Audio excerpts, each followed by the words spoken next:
We have NBC News Justice correspondent, our friend Pete Williams, has popped in with some breaking news on all these topics from the United States Supreme Court. Pete, what have you got? Right. This is specifically on the Pennsylvania case. Where it stood is that the Republicans who lost the first round last week, asking the Supreme Court to put an emergency hold on the state Supreme Court's ruling that extended the ballot deadline, the Republicans went back to the Supreme Court and said, OK, take this case full up on a fast-track appeal.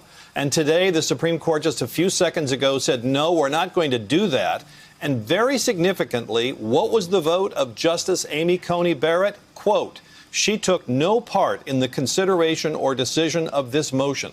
So on the first big election case to come before the Supreme Court, since she became a justice, she took no part. She sat this one out.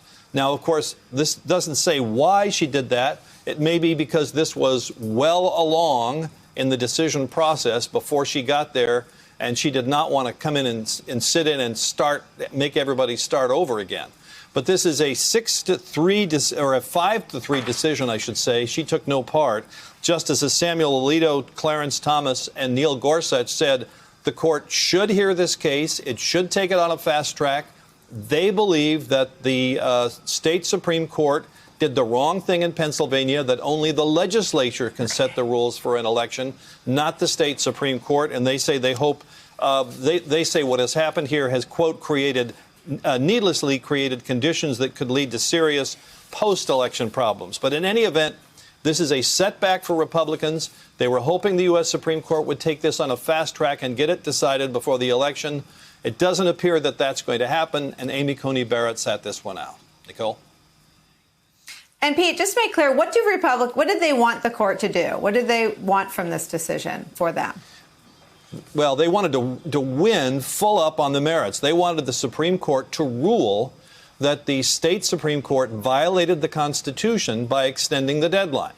The Republicans' view, and it's the view of these three justices I was just talking about, is that because the Constitution says that states choose their presidential electors that vote in the Electoral College in the manner as the legislatures direct, that only the legislature can change the rules. Now, the other side has said, well, that's true unless the rules would violate the Constitution, in which case the courts have a role. So the state Supreme Court said, extend the deadline by 3 days. Last week, the Republicans said, put an immediate hold on that for now while we appeal it. Then this week they said, OK, now we're appealing it. Hear our appeal. Rule that the state Supreme Court got it wrong. And the Supreme Court, the U.S. Supreme Court, at least in the short term, is not going to do that.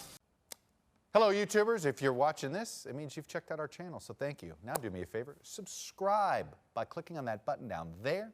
Click on any of the videos to watch the latest interviews and highlights from MTP Daily and MSNBC. You can get more Meet the Press content every morning in the First Read newsletter. If you're tired of content that you don't know anything about where it came from, you don't have to have that problem with us. NBC News, MSNBC, MTP, and the Meet the Press mindset right here for you on YouTube. Subscribe now.